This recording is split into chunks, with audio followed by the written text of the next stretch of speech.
जय श्री कृष्ण दोस्तों, आप सभी को आंवले की एकादशी व्रत की बहुत बहुत शुभकामनाएं। आज के वीडियो में आप लोग सुनेंगे आंवला एकादशी यानी आंवले की एकादशी व्रत की कथा। कथा का श्रवण करने से पहले हमें एक लोटा जल ले लेना है। अपने सीधे हाथ में थोड़े से तिल, पुष्प और आंवला लेकर के हम कथा का श्रवण करेंगे। एकादशी व्रत की कथा शुरू करते हैं। तो चलिए मैं आपको कथा सुनाती हूँ। सूत जी ने 88,000 ऋषियों को संबोधित करते हुए कहा, हे ऋषियों, एक बार की बात है, महान राजा मानधाता ने वशिष्ठ जी से पूछा, हे वशिष्ठ जी, यदि आप मुझ पर प्रसन्न हैं तो मुझे ऐसे व्रत कथा कहिए जिससे मेरा कल्याण हो जाए। महर्षि वशिष्ठ जी ने बोला, राजन, सब व्रतों में से उत्तम और अंत में मोक्ष को देने वाली एकादशी यानी आंवला की एकादशी का व्रत है। राजा मानधाता ने कहा, हे मुनिवर, इस आंवला की एकादशी के व्रत की उत्पत्ति कैसे हुई, व्रत को करने के क्या विधि है, क्या नियम है, वेदों के ज्ञाता कृपा करके इसका विवरण मुझे बताएं। तब मुनि वशिष्ठ ने कहा, हे राजन, मैं तुम्हारे इस व्रत के वर्णन करता हूँ, सविस्तार सुनो। यह व्रत फागुन मास के शुक्ल पक्ष में होता है। इस व्रत के फल से समस्त पाप नष्ट हो जाते हैं। इस व्रत का पुण्य 1000 गौदान के बराबर होता है। आंवला की एकादशी की महत्ता उसके गुणों के अतिरिक्त इस बात पर भी है कि इसकी उत्पत्ति भगवान विष्णु के श्रीमुख से हुई थी। अब मैं आपको इसके पुण्य फलों को देने वाली पौराणिक कथा कहता हूँ, ध्यान पूर्वक सुनो। वैदिक नामक एक नगर था। उस नगर में ब्राह्मण, वैश्य, क्षत्रिय, शूद्र चारों वर्ण आनंद पूर्वक रहते थे। नगर में सदैव ही बहुत ही प्रेम गूंजा करती थी। उस समय नगरी में कोई पापी, दुराचारी, नास्तिक आदि नहीं था। उस नगर में चैत्ररथ नामक राजवंश राजा राज्य करता था। वो महान विद्वान तथा धार्मिक प्रवृत्ति का था। उसके राज्य में कोई भी दरिद्र और कंजूस नहीं था। उस राज्य के सभी निवासी विष्णु भक्त थे। भगवान उस राज्य पर विशेष कृपा किए हुए थे। वहां के वृद्ध से बालक तक सभी निवासी प्रत्येक एकादशी का व्रत किया करते थे।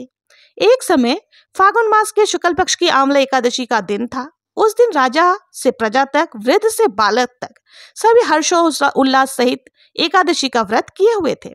राजा अपनी प्रजा के साथ मंदिर में आकर कुंभ स्थापित करके धूप, दीप, नैवेद्य, पंचरत्न आदि से धात्री का पूजन करने लगे।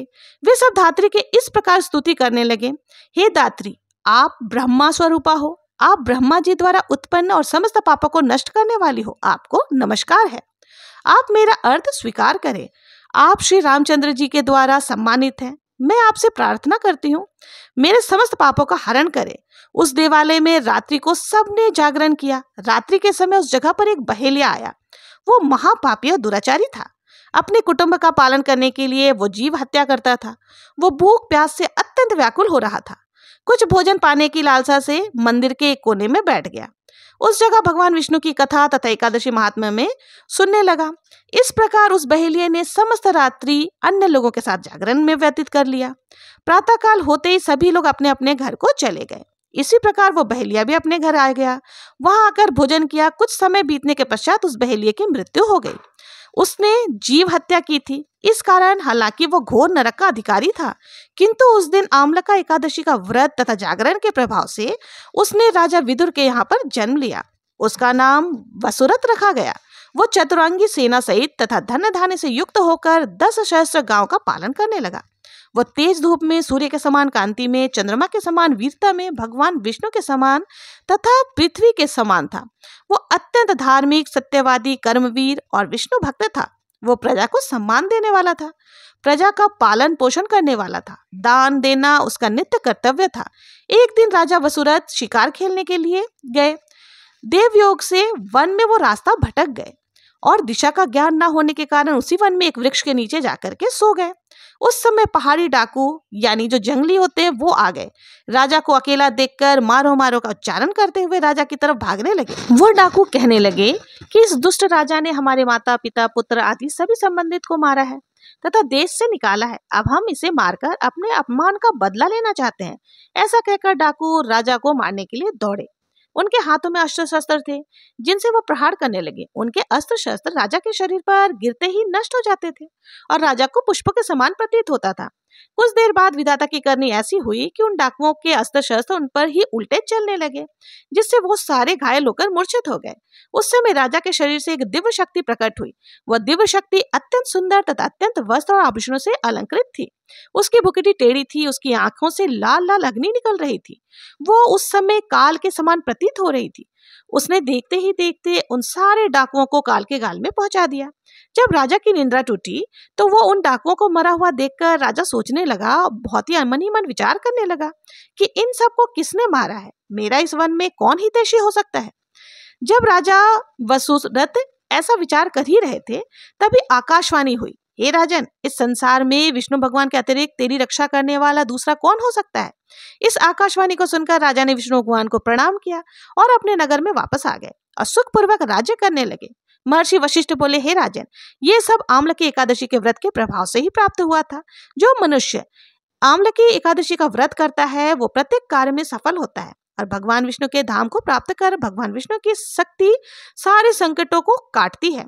यह मनुष्य ही नहीं, देवों की भी रक्षा करने में समर्थ है। इसी शक्ति के बल से भगवान विष्णु ने मधुकैटभ नाम के दैत्यों का संहार किया था और इसी शक्ति ने उत्पन्न एकादशी बनकर नर नामक दैत्य का वध करके देवों को सुखी किया था।